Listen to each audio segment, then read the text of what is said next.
Hello everyone, আর সুনন্দী ব্লগে আপনাদের স্বাগত।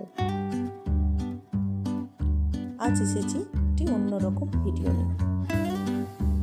এখন শীতকাল, মটরশুঁটি প্রচুর পরিমাণে বাজারে পাওয়া যায়, তাই এই মটরশুঁটি কিনে এনেছি স্টোর করে রাখতে বলে, যখন পাওয়া যায় না অসময়ে বার করে খাওয়া যাবে।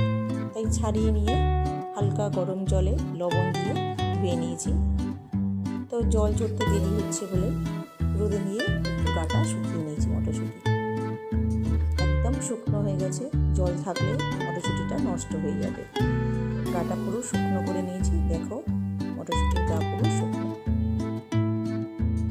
না বেকিং সোডা দিয়ে না ভাপিয়ে কিছু না, নর্মালি রেখে দেবে। আর এয়ারটাইট কন্টেনার করে বা জিপার দিয়ে রাখলে, ডিপ ফ্রিজে রাখলে সারা বছর নানা রকম পদ করে খাওয়া যেতেই পারে, স্টোর করে রাখা যায়। যেমন খুশি তেমনভাবে রান্না করে খাওয়া যেতেই পারে, আর খুব ভালোও থাকে। আমি প্রায় প্রতি বছরই